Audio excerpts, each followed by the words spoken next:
Olá, seja bem-vindo ao Conexão Ciência. Hoje eu converso com um professor da Universidade Católica de Brasília, Rinaldo Pereira. Obrigada pela presença, Rinaldo. Muito obrigado, Juliana, pela oportunidade. Hoje vamos falar sobre os avanços na área de biotecnologia. Não saia daí, o Conexão Ciência já está no ar.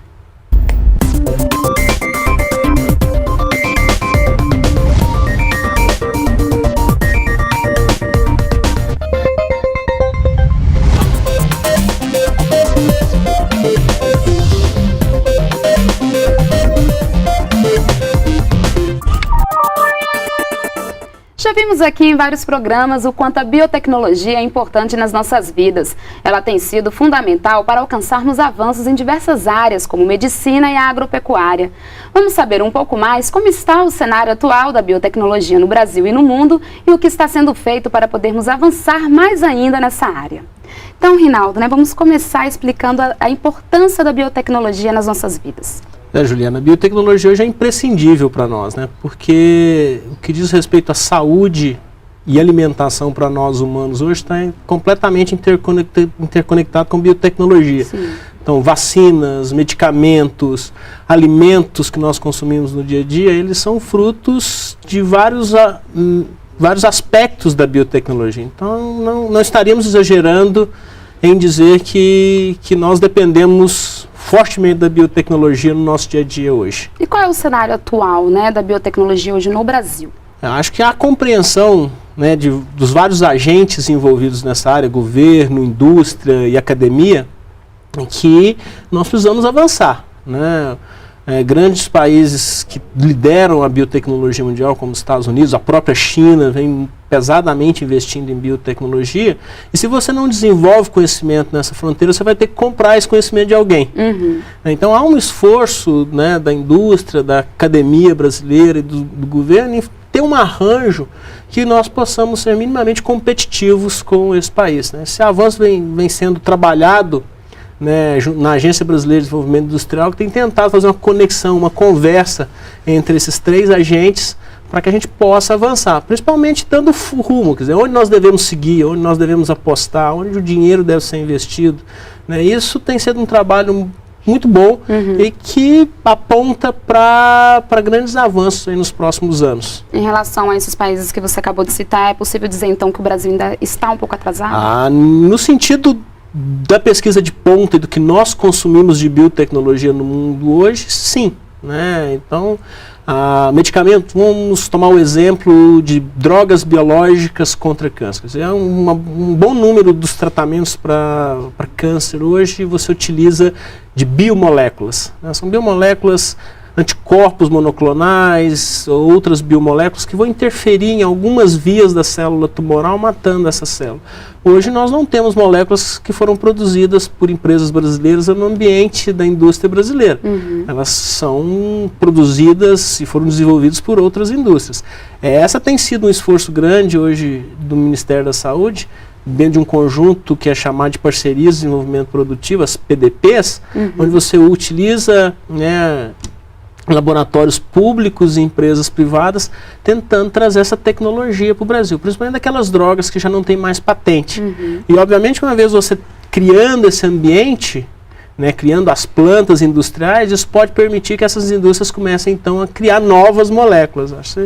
Essa é a situação nessa área específica. Em outras áreas a gente tem uma liderança, por exemplo, a indústria de papel. Nós estamos aqui num programa da Embrapa. A Embrapa tem tido um papel importante no desenvolvimento de biotecnologia na indústria papeleira, principalmente na produção de celulose.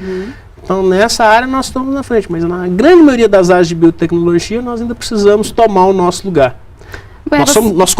Nós consumimos muita biotecnologia, porque o mundo todo precisa consumir biotecnologia, mas muita dessa biotecnologia vem de fora.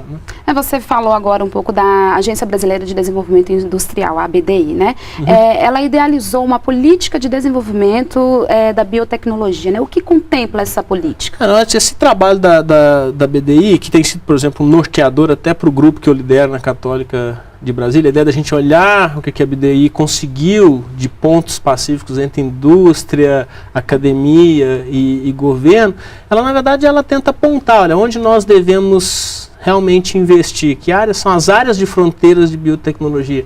Aí a gente pode citar o próprio melhoramento genético, os transgênicos, os biofármacos, né, renováveis, a produção de a química de renováveis, a parte de engenharia de tecido, é importante. Então, dá esse apontamento para nós. Esse trabalho ele é interessante por ser fruto dessa interlocução de diferentes áreas, né? E aí aponta para que caminho o Brasil deve seguir.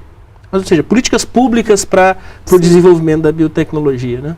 Reinaldo, e quando é que começaram, né, os primeiros estudos sobre biotecnologia?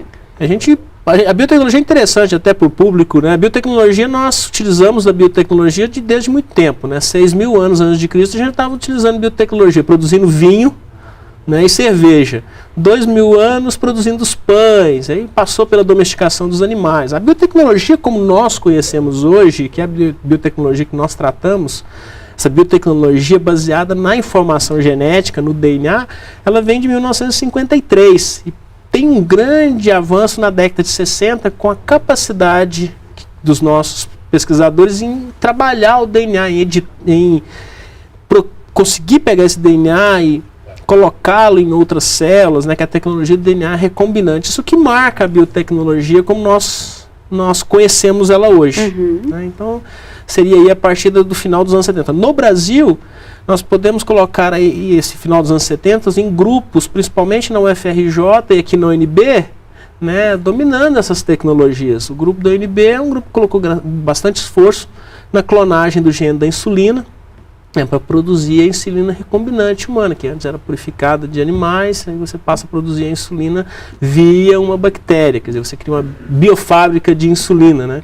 Então, Brasília, que é onde nós estamos, ela tem um papel importante nesse nascimento da biotecnologia, né, que era um esforço da UNB, junto com a empresa Biobras, né, e foi um marco importante na biotecnologia brasileira. É o que chamamos de biotecnologia moderna? A gente poderia colocar isso como uma biotecnologia moderna, essa biotecnologia que está fortemente ligada à nossa capacidade de utilizar a informação genética dos organismos que nós queremos trabalhar para o nosso benefício.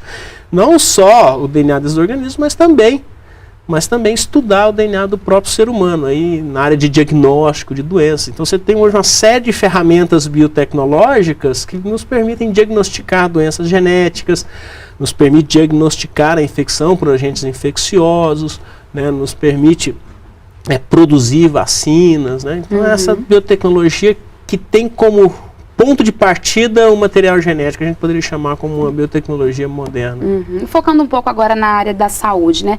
Como é que a biotecnologia pode nos ajudar a superar desafios como a proliferação do Zika vírus, né, aqui no Brasil? Esse é um aspecto importante, né? Porque tem um esforço grande da Fiocruz nas vacinas para outra doença que é a dengue, né, mas esse arcabouço da dengue pode ser utilizado para o desenvolvimento de vacinas para o Zika também. É importante que ferramentas biotecnológicas foram utilizadas por grupo brasileiro, o grupo do Steven Hahn, a UFRJ, que foi o primeiro grupo a mostrar com a forte evidência de que o Zika estava associado à microcefalia. Quer dizer, a utilização de um conjunto de ferramentas biotecnológicas que permitiu isso. Envolve engenharia de tecido, envolve um monte de tecnologias que caem nesse guarda-chuva da biotecnologia. Agora, recentemente, a Fiocruz da Bahia anunciando aí novos métodos de diagnóstico mais rápido para o Zika, isso é tudo biotecnologia. Então, se tem um desafio hoje, dos bons desafios no sentido de resolver problemas para a saúde humana, certamente a biotecnologia é a ferramenta que vai estar ali na frente para nos ajudar a resolver. Né? Grandes batalhas como o combate ao câncer, mesmo o combate à desnutrição, vários desses aspectos é importante você gerar plantas, né, com componentes nutricionais diferenciados. Quer dizer, não tem uma área que a gente possa olhar na nossa volta que a biotecnologia não tem um papel. Áreas, mesmo que a gente não imagine que a biotecnologia está. Hoje, conservação da biodiversidade. Sim. Né? Então, você pode utilizar ferramentas biotecnológicas para monitorar a biodiversidade a partir de informações do DNA dos animais ou das plantas que você quer monitorar. É biotecnologia também. Que tipo de ferramentas, por exemplo, nesse caso? O sequenciamento de DNA. Né? Então você pode sequenciar o DNA dessas plantas, né? E tirar a informação dessa variação que você tem nessas plantas e estimar nível de biodiversidade e aí tomar ações do ponto de vista de conservação, é um desses aspectos. Então ela está aí, ela está o tempo todo a biotecnologia à nossa volta aí. E na medicina regenerativa, né? Como é que ela atua? Esse é um aspecto importante hoje, a engenharia de tecidos, né? Aposta-se que em 10 anos, 15 anos, lógico que é difícil esses termos de números, são sempre apostas, né? A gente conseguir, os cientistas conseguirem gerar em laboratório órgãos que possam ser utilizados para transplante. Um exemplo, o Rinaldo tem uma falência renal e precisa de um transplante. Hoje eu deveria me valer de um doador, né, ou parente ou não, mas tem todas as questões de rejeição. Mas seria possível, a partir de uma célula do Rinaldo, de tornar essa célula desdiferenciada, né, ela não vai ter mais aquele compromisso que ela tem em ser um fibroblasto, por exemplo, que é uma célula da pele, e eu posso agora no laboratório dar estímulos a essa célula para ela se diferenciar e depois levar a formar um rim, por exemplo. Né? A engenharia de tecido lida com isso. Isso são ferramentas biotecnológicas para você nos auxiliar a minimizar a questão da demanda de órgãos, por exemplo. Isso já é uma realidade? É uma possibilidade, avançando muito rapidamente.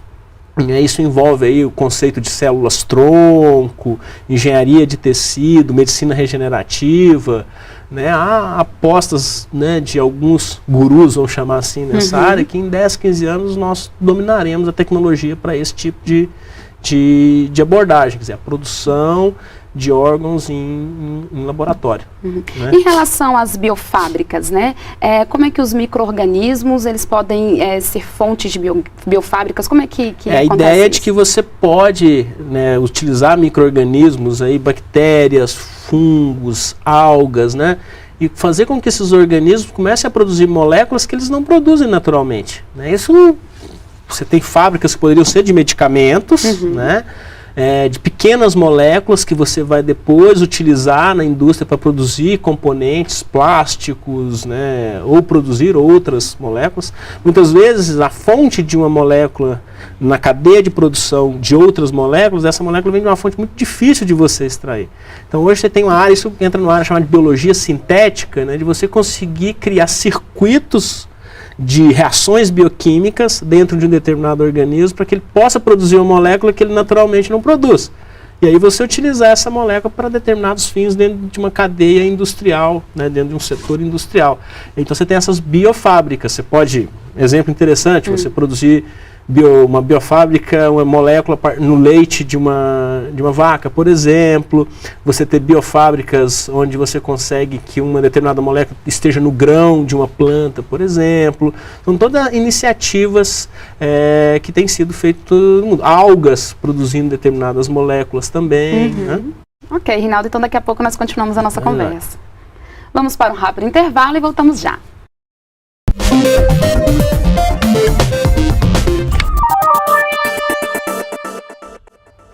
Estamos de volta com o Conexão Ciência. Aqui no estúdio, o professor da Universidade Católica de Brasília, Rinaldo Pereira, que fala sobre os avanços na área da biotecnologia.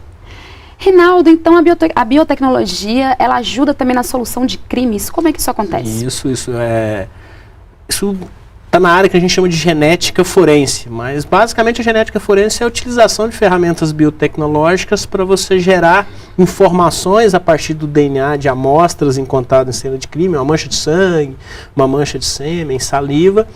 Você gera essa informação genética, um perfil genético que nós chamamos, e você pode comparar esse perfil genético encontrado numa amostra na cena de crime com suspeita ou com vítimas.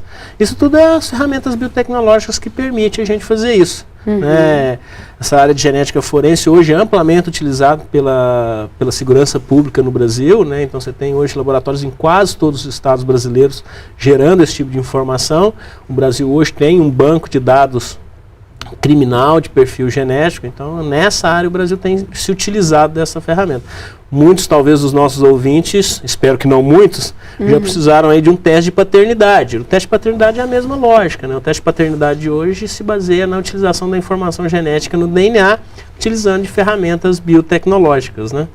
Falando um pouco também agora da produção de cerveja artesanal, ela também se beneficia da biotecnologia? A produção de cerveja talvez a nossa aplicação biotecnológica mais antiga, né? Então você tem ao longo desses milhares de anos de produção de cerveja a seleção de leveduras para produção, para essa fermentação, né? O que você tem hoje, na verdade, até uma iniciativa importante, um grupo de Minas Gerais, trabalhando, por exemplo, na seleção de leveduras da biodiversidade brasileira. Um grupo lá liderado pelo professor Carlos Rosa, lá da UFMG.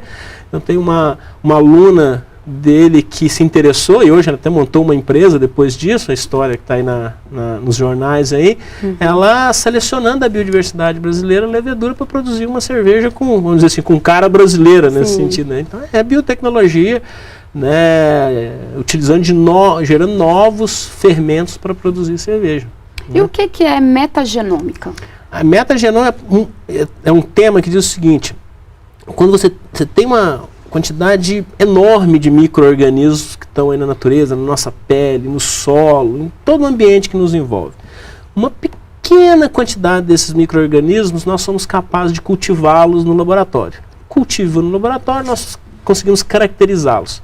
Com esse desenvolvimento de ferramentas biotecnológicas, que aí um outro tema que a gente chama é genômica, eu consigo pegar uma amostra, né, de uma água, de um solo, da pele, e consigo extrair o DNA que está ali dentro, eu vou para o laboratório, sequencio tudo aquilo ali, e utilizando ferramentas de bioinformática, eu consigo identificar a diversidade de micro-organismos que tem ali dentro sem saber quais micro-organismos estão.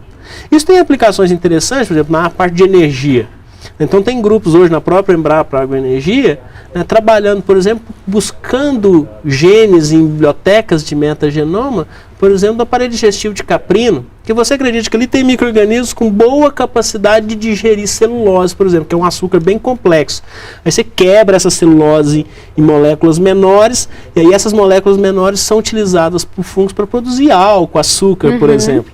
Né? Então você pode prospectar dentro dessa biodiversidade de micro-organismos que você tem no solo, em diferentes ambientes, micro-organismos que tenham genes, que produzem proteínas que possam ser de utilidade para nós. Nesse contexto, então, que está também a produção de etanol de terceira geração? Aí tem o conceito, o etanol de primeira geração, até talvez para o público entender, o etanol de primeira geração é quando você pega o caldo da cana e coloca ele para fermentar. Então, o que você tem ali são micro-organismos, fungos, que vão transformar aquele açúcar simples em álcool ou, né, em álcool, né? E você tem o etanol de segunda geração, é quando você pega açúcares mais complexos, você de alguma forma quebra esse açúcar mais complexo, aí você permite que esse fungo transforme esse açúcar agora, que tornou-se simples, em etanol. O etanol de terceira geração é a possibilidade de você pegar micro-organismos e eles utilizarem fontes simples de carbono, por exemplo, como CO2, né, e transformar esse CO2 em etanol. Esse seria o etanol de terceira geração, que envolve essa possibilidade de algas, por exemplo, produzindo etanol. Né? Então, nessas 3 gerações, há o uso da biotecnologia. A biotecnologia está na primeira geração porque você precisa das leveduras para produzir. Esse é o Brasil liderou. No nosso primeiro bloco, você me perguntou sobre biotecnologia no Brasil e eu cometi um pecado, porque eu não fiz essa associação com o Proálcool brasileiro no final dos anos 70 e início dos anos 80, que foi a capacidade de você tomar essas leveduras, criar as plantas de fermentação e produzir álcool combustível em grande quantidade. Isso é um marco também na biotecnologia brasileira, né? Só que você pega aquele bagaço da cana, ali também tem açúcar, só que açúcar na forma complexa, né? Celulose, hemicelulose, diferentes tipos de açúcares complexos. Se você quebrar em moléculas mais simples, essas moléculas mais simples podem também ser transformadas em álcool pelos fungos que vão fermentar. Você também falou em bioinformática, né? O que é a bioinformática? Hoje a bioinformática é você utilizar das ferramentas de tecnologia da informação ou de informática para você tratar os dados que são gerados nesses experimentos de biotecnologia, principalmente nos estudos de genômica, né? Então essa área hoje ela gera uma quantidade de dados enorme, né? Você pode sequenciar, eu posso ter o meu genoma sequenciado, são 3 bilhões de letrinhas, né? A um custo de $1.000, mas Que informação eu vou tirar? Eu preciso tirar a informação desse sequenciamento, né, desses 3 bilhões. Aí você precisa da bioinformática. Você não vai conseguir ler isso como você lê um livro, né? Você precisa de ferramentas de informática que façam essa leitura desses dados. Então a biotecnologia, principalmente nesse ramo da biotecnologia que nós chamamos de genômica, ela está fortemente atrelada à bioinformática. Nós falamos ainda há pouco de metagenoma. Toda essa reconstrução de genomas, de micro-organismos de uma amostra, sem que você conheça os micro-organismos de fato, você não veja a carinha deles ali num tubo de ensaio ou numa placa de cultura, você só é capaz de fazer isso com as ferramentas de bioinformática, que é um mercado de trabalho extremamente interessante, e nós temos grande dificuldade, nós que lideramos grupos que trabalham na área de genômica e de biotecnologia, em conseguir esse tipo de profissional, né, profissionais habilitados em trabalhar com bioinformática. Você também falou do destaque, né, da bioinformática na área da alimentação. E na agropecuária, por exemplo, a biotecnologia ela é bastante utilizada no melhoramento genético de plantas, né? O que você mais destaca nessa área da agropecuária? Eu acho que hoje você tem aquilo que da biotecnologia moderna, que são os transgênicos, né? Você tem aí várias plantas transgênicas. A soja está aí onipresente nos nossos alimentos hoje, né? Ela é base em todos os alimentos, e quase toda a soja que nós temos hoje é transgênica. Então, isso é um aspecto importante dentro do processo de, não é exatamente o melhoramento, mas você ter essas cultivares transgênicas. Mas você tem hoje um aspecto importante no melhoramento aí de milho, de outras plantas, né, que é essa utilização da seleção genômica, que a gente chama, né? No processo clássico de seleção, você vai lá, planta, ou você cria um animal, se a gente for falar de animais, você acompanha aquele animal, mede uma série de medidas, você tem uma série de medidas de produtividade, tamanho, tudo mais. Aí depois, não, isso aqui produziu mais, eu vou seguir com ele aqui, ele vai ser o meu reprodutor, ou esse vai ser a semente que eu vou plantar. Hoje você pode pegar uma planta pequenininha antes de você deixar ela crescer, ou um bezerrinho, a partir do DNA desse animal ou dessa planta, você tira informações genômicas e com modelos matemáticos você prediz como ele seria na idade adulta, do ponto de vista de produtividade. Isso chama seleção genômica. Você ganha em tempo, né, que você não precisa esperar esse animal crescer para você selecionar. Isso tem, na pecuária, tem tido um impacto muito importante aí no melhoramento genético da pecuária e de planta. Né? A bandeira, o nome que a gente coloca nessa caixinha na biotecnologia é seleção genômica. É você conseguir predizer, a partir da informação genética, características de produtividade em planta e animal. Em animal, a produção de in vitro, né, de embriões também seria... Você poderia, inclusive, né, ela não é feita ainda a partir de embriões, mas você teria condições, inclusive, de tirar essas informações a partir do embrião. Né, a partir de células de embrião, você tirar essa informação e decidir, inclusive, se você vai ou não implantar aquele embrião. No método clássico de seleção genômica, você tem o animal já nascido e você coleta o DNA dele. Mas você poderia fazer isso. Aí a transferência de embrião, né, a própria inseminação artificial, também são avanços importantes no melhoramento genético, né, que hoje podem se utilizar desses outros avanços na parte de sequenciamento genômico e tudo mais. E a clonagem? A clonagem também é um aspecto importante que vem dessa parte da biotecnologia, que é você conseguir, na verdade, ter um embrião e gerar embriões, a partir dele ter vários iguais, né? Que também é importante aí, tanto na experimentação quanto na produção de animais. Você falou um pouco do mercado de trabalho, né? Então, assim, em termos gerais, né? Como é que está o mercado de trabalho nessa área aqui no Brasil? Eu tenho que ser otimista, né? Eu coordeno um programa que forma jovens em biotecnologia, que é o programa que a gente tem na Universidade Católica de Brasília. Há um mercado, principalmente com muitas vezes a gente entra nessa área acadêmica, faz o seu mestrado, o seu doutorado, ou mesmo gradua, e aí você pensa na academia, principalmente os pós-graduandos. Mas há uma indústria farmacêutica e um complexo de indústria farmacêutica no Brasil hoje se organizando, né, para utilizar fortemente ferramentas da biotecnologia. Então é promissor, né? Promissor, há espaço. Né, a gente acredita que realmente há um espaço para avanço da biotecnologia, e avançando surgem os postos de trabalho. Agora, algo que é importante é que a biotecnologia ela é multidisciplinar. Né, então, o profissional que queira trabalhar ou fazer biotecnologia, ele tem que ter isso em mente, né? Ela envolve bastante conhecimento de biologia em todas as suas disciplinas, genética, bioquímica, fisiologia, né? Se você tiver conhecimento de bioinformática, agrega muito nessa área, né? Outro aspecto importante de mercado é o empreendedorismo em biotecnologia, né? É um espaço que é pouco explorado no Brasil, que é o empreendedorismo em biotecnologia. Ok, Rinaldo. Então, muito obrigada pela entrevista e até uma próxima oportunidade. Eu que agradeço. E o Conexão Ciência fica por aqui. Confira os dias e horários das reprises na página da EBC ou da Embrapa na internet. O programa também está disponível no canal da NBR no YouTube. Obrigada pela companhia e até a próxima semana.